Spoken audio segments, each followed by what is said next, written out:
taxpayers bailed you out. Is there anything Congress can do to change your mind?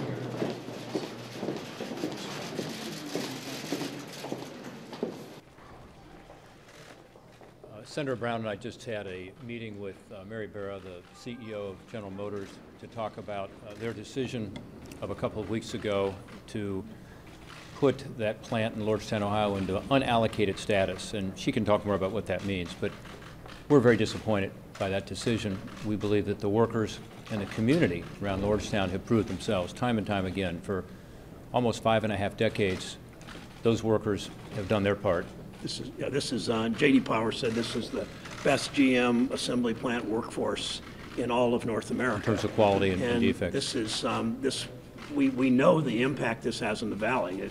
They've laid off 3,000 workers already. This would next year be another 1,500 workers. And then there are thousands in the supply chain, and then thousands that are making components that go into the crews. So, and thousands of other workers in the Valley. We know what that means to them, and Senator Portman and I will continue to fight to get a decision quicker rather than later on putting, whether it's electric vehicles or some other Chevy Blazer or something else in this plant. Yeah.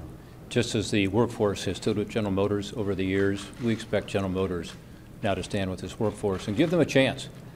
We've talked a lot about the possibility of bringing another product to the plant. That's what we'd like to see. General Motors has made an announcement that they expect to build 20 new electric vehicles in the next 5 years, 20 new models. We want one or more of those models to be built in Lordstown, Ohio. That's where it belongs. So we had a good, very candid discussion. We are going to continue to work at every level, the local level, working with state government. Sherrod has spoken with Governor Kasich, has spoken with Governor-elect DeWine. We're ensuring that we're working closely with the state. At the local community, the Drive at Home campaign is UAW and Chamber of Commerce working together to show you what kind of support that we have locally. And we've also talked at the federal level. I spoke to President Trump today about this issue. He is very committed to helping us to keep this assembly plant in Ohio. I've also spoken to Secretary Costa as recently as today, the Labor Department, who is eager to try to be helpful. So we're trying everything we can to ensure that those workers at Lordstown get the support they deserve now to be able to build another product. We're not asking for charity. What we're asking for is to give the community and the workforce the opportunity to once again show what they can do.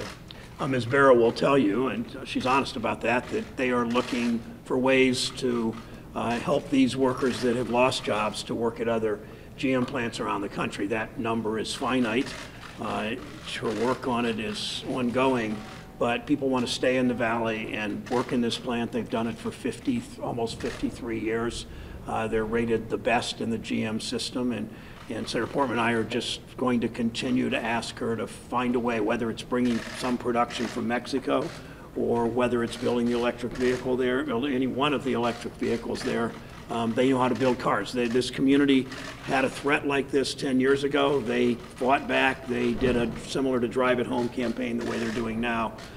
We stand with the community to get something in this plant and keep these hundreds and hundreds, well, thousands of GM workers working. Yeah. Senators, we're late for a vote, so we'll just take a couple quick questions. Sorry, we'll run vote. We'll talk later if you have more. Thank you. Tom Costello from NBC News. GM is benefiting from a massive corporate tax break in the last 12 months. It also received $14 billion in taxpayer bailout money over the last 8 years or so. Yes, it repaid it, but the question is, does this decision come as a surprise to you given that history? Well, we've talked about both those issues, as you can imagine, and you're absolutely right. If you look at the tax reform proposal, it lowers the rate for General Motors in terms of their income tax rate. As an example, Mexico's at 30%. We used to be at 35, now we're at 21. So it's more competitive to be a company invested in America. But second, and significantly for us, you get an immediate write-off for investments if you invest in plants like Lordstown. So the tax bill is exactly the kind of thing that General Motors should be using to reinvest in Lordstown for a new product. We understand that the Cruise isn't selling like it used to. That's a market condition. We can't change that. But we also understand that that plant deserves the support of this company that has supported it so well over the last 5 decades.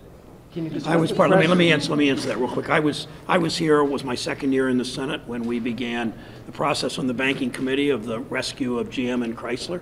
We taxpayers, this government saved that company. They have had many tax benefits since.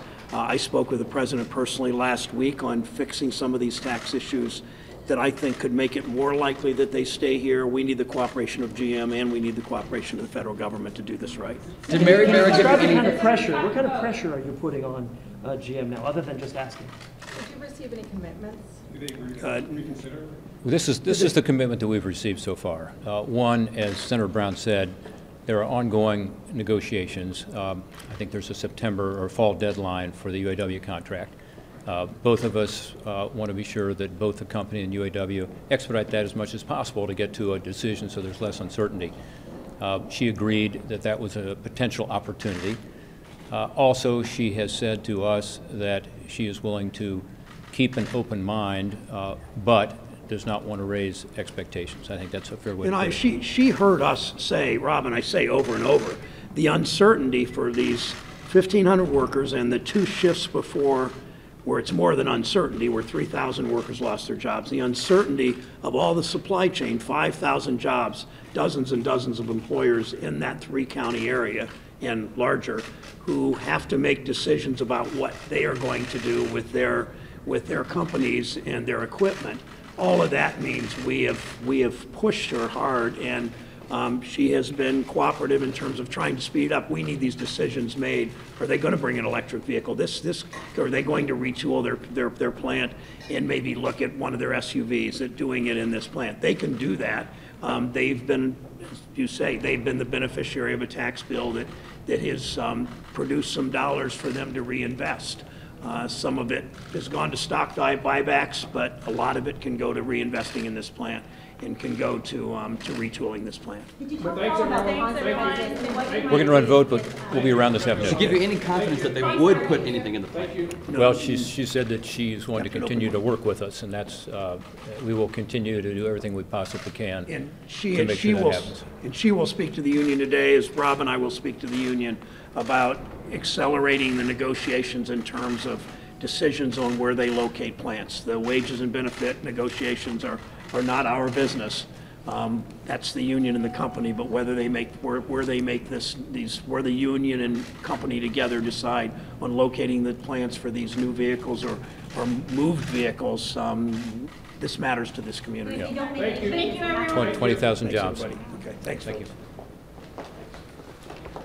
Pause, reset, ready? Let me know. We're going to have the next speaker, Mary Barra. Ready.